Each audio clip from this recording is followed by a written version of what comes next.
Portugal é um dos países da Europa com maior taxa de assédio, sobretudo entre as mulheres. A maioria tem ainda medo de denunciar.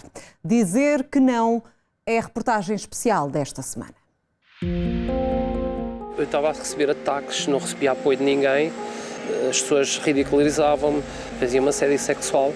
Isso é que sei que me diziam ao ouvido, desrespeitaram-me, apalparam-me, ridicularizaram-me, fizeram bullying.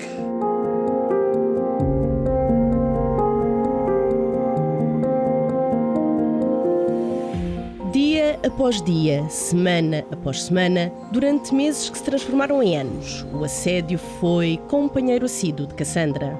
Vítima de sucessivos ataques por parte de colegas de trabalho, foi assediada pela primeira vez, em 2019, por um segurança da empresa. Ele começou por aliciar-me, apalpar-me. Eu sempre a negar e as minhas colegas diziam vai falar com a gerência, vai falar com a gerência. E eu dizia para com isso. Ele sempre insistia. Depois, um dia, quando elas o confrontaram, e eu disse que ia falar com a gerência, ele parou de me apalpar e de se insinuar para mim. Só que insinuava-se debaixo das câmaras, fora das câmaras, para não ser visto, e depois mandava-me beijos. E eu chegou a uma altura que já estava insuportável. Mas este foi apenas o início de um longo calvário.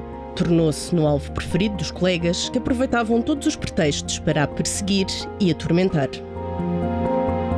Casado e andava a sugerir-me situações obscenas, como levar-me para a cama, sexo. E era um segredo nosso. E eu andava a fugir dele, quando trabalhava à noite com ele.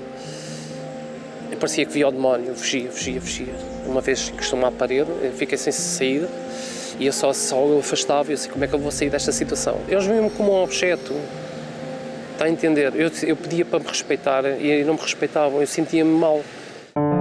O acesso ao balneário feminino foi-lhe sempre negado pela empresa. O balneário dos homens tornava-se então numa espécie de zona de caça, onde Cassandra era presa fácil para os seus agressores. Eles conseguiram que estar à vontade comigo no balneário dos homens, quando me foi negado ir para o balneário das senhoras, e tiveram à vontade para fazer tudo o que quiseram, tipo tirar-me a toalha, estarem nus atrás de mim, os homens a mostrarem os órgãos sexuais, a insinuarem-se para mim. Houve quem fosse nos balneários espreitar-me dentro do balneário, eu a tomar banho, eu a maquilhar-me e a pôr-se um atrás de mim todo nu, os outros a verem, e eu a dizer, olha, podes fechar a porta. E ele a dizer, não, gosto de tomar banho com a porta aberta. Eu agarrava as minhas coisas e ia para o outro espelho. Ele saía da cabine e punha-se em frente ao espelho. O Centro Interdisciplinar de Estudos de Género situou Portugal entre os países da Europa com a maior taxa de assédio. Os homens continuam a ser os principais agressores, sendo que 1 em cada 10 mulheres já foi vítima e mais de 14% no local de trabalho.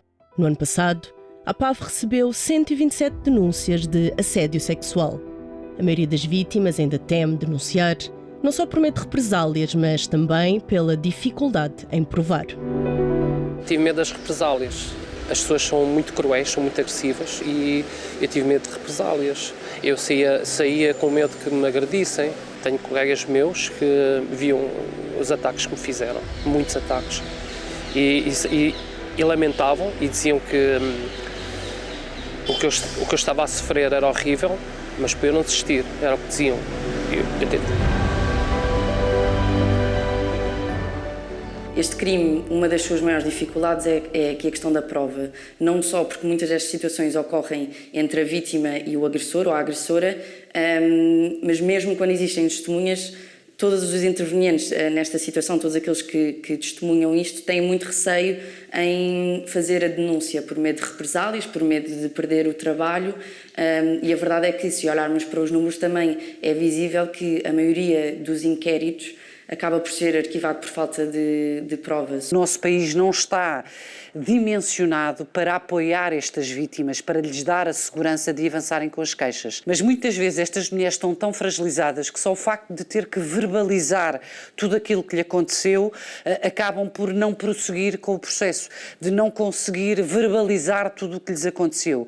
E isto, claro está, que sem uma prova sustentável é impossível chegar a uma condenação, até pelo princípio do nosso direito, que em caso de dúvida deve sempre absolver-se o réu.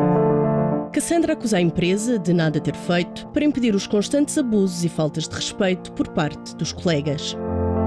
A gerência via, a gerência não fez nada, eles têm gravações e viam que eles estavam sempre de volta de mim. Por fim, já a mim que estava à parede, eles rodeavam-me toda e eu disse, vocês afastem-se de mim, não quer que me toquem. Percebe? E um que estava-me à parede para isso não acontecer. Eu caí em várias armadilhas que os meus colegas me fizeram. E a gerência viu, os chefes viram, nada fizeram. Se isto chega ao conhecimento da entidade patronal, e a entidade patronal aquilo que tem que fazer é fazer um processo de inquérito, a abertura de um processo prévio de inquérito, para apurar até que ponto é que esta denúncia desta prática ilícita é verdadeira ou não. E aqui abre-se o momento do processo disciplinar. Contactada pela Record TV, a empresa revela não ter conhecimento da existência de denúncias de assédio sexual. Admite situações pontuais de ofensas a uma funcionária e um desentendimento da mesma com um antigo segurança. A empresa diz ter em vigor um código de conduta para o combate ao assédio no trabalho e reitera que nenhuma das situações descritas configura assédio sexual, com o qual nunca seriam coniventes. Quando sentiu que estava no limite, Cassandra perdeu o medo e viu chegado o momento de pedir ajuda. Eu recorri a várias instituições. Uma delas foi a APAVA, que me ajudou também imenso.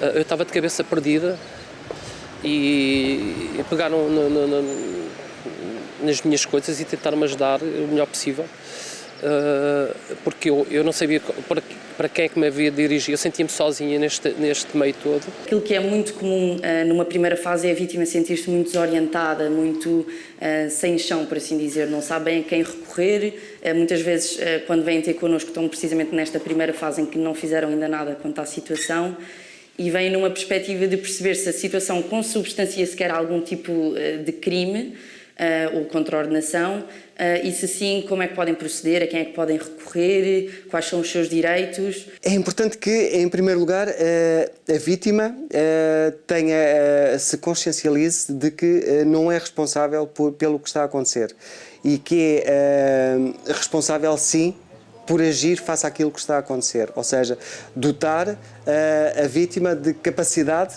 para reagir.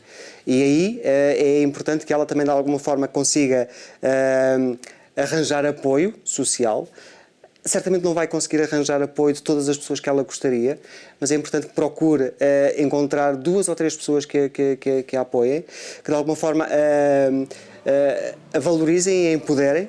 Falamos muito do empoderamento, que a empoderem no sentido de afirmar-se e no sentido de ela própria saber que tem esse direito a apresentar queixa ou eventualmente a procurar ultrapassar a dificuldade. É muito importante para a vítima saber que não é a única que está a passar por esta situação, que viveu uma situação destas, porque a verdade é que é importante romper aqui com o isolamento, que é muito típico nestas situações. A vítima tem muita tendência para se isolar e para não querer falar sobre o assunto, e é importante rompermos com isso. Um projeto de lei entregue pelo PAN na Assembleia da República propõe autonomizar o crime de assédio sexual, passando assim a assumir-se como crime público, à semelhança do que aconteceu com a violência doméstica. A sociedade muitas vezes só acredita na existência do crime, e quando eu digo isto é o agressor só acredita que pode ser punido por um ato que pratica se alguém lhe disser, atenção, que aquilo que tu fazes é punido por lei. Sem dúvida que existe aqui um contexto, não só em termos hierárquicos, mas também em termos da própria questão de machismo, que poderá, sem dúvida, dar uma sensação de impunidade a muitos homens face a este tipo de comportamentos. A nossa sociedade é lenta a apoiar as vítimas e é lenta a exigir a autorregulação das empresas no sentido de que estas sejam obrigadas a sensibilizar a sua comunidade de trabalhadores para que este tipo de atitudes não aconteça. Em 2017 ganhou força o movimento Me Too, que levou à condenação do produtor Harvey Weinstein a 23 anos de prisão por agressão sexual. O movimento deu voz às vítimas, encorajou mulheres de todo o mundo a denunciar abusos e quebrar o silêncio. A questão do movimento do Me Too foi muito importante no sentido de alertar que isto é um acontecimento que ocorre em qualquer tipo de estrato social, em qualquer tipo de pessoas e que, portanto, todos nós estamos sujeitos a ser vítimas de assédio. Depois há tal vulgarização, mas essa tal vulgarização muitas vezes está associada à descredibilização que ainda é feito em termos de assédio. Porque se de facto o assédio fosse encarado como algo que deve ser combatido, essas questões que nós falamos de que agora tudo é assédio, se calhar já não se ponham. Põem-se porque se calhar ainda não estamos totalmente conscientes da importância que é este combate.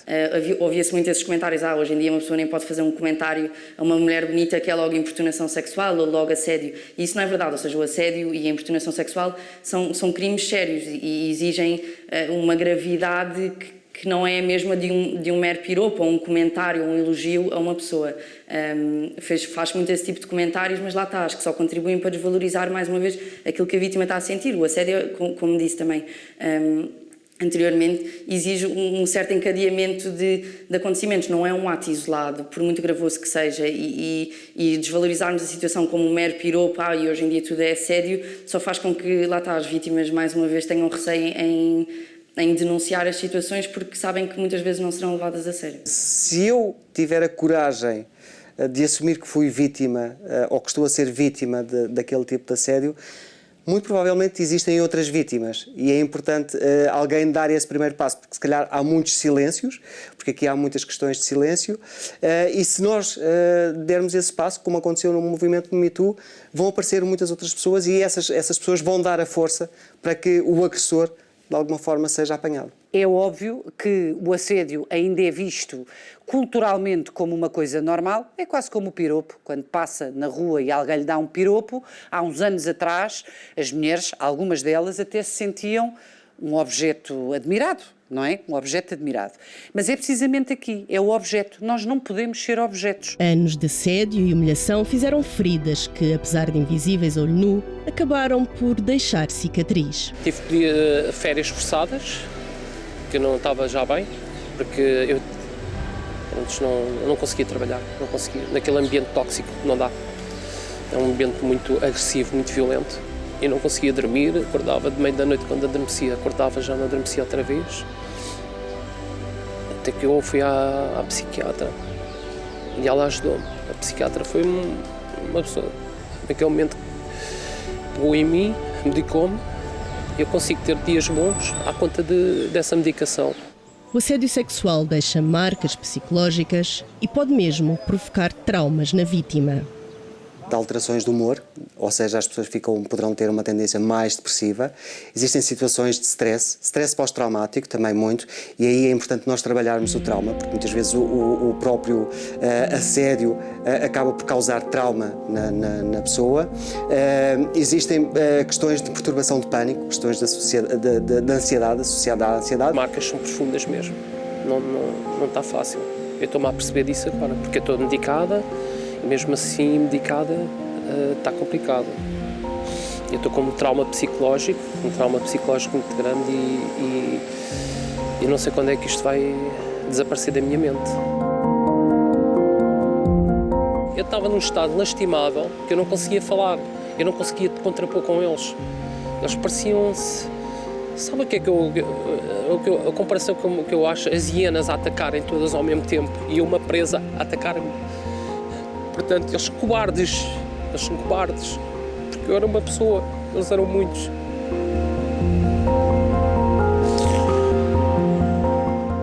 Hoje, Cassandra sabe que não está só.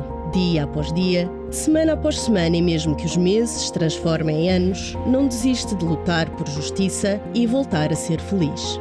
Porque eles pensam que eu estou sozinha, não estou. Eu pensava que estava sozinha, não estou. Eu tenho amigas, eu tenho organizações.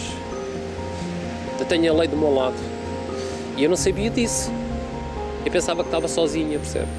Eu sinto que está aqui qualquer coisa, uma ferida cá dentro que tem a não fechar. A psicóloga diz que isto vai demorar um bocadinho, eu não sei quanto tempo é que isto vai demorar. Mas eu quero que isto feche, eu quero voltar a ser a pessoa feliz que eu era. Neste jogo de poder entre agressor e vítima, os agressores recorrem a todas as armas para insistir num sim que tarda em chegar e ignoram toda e qualquer tentativa das vítimas de dizer que não.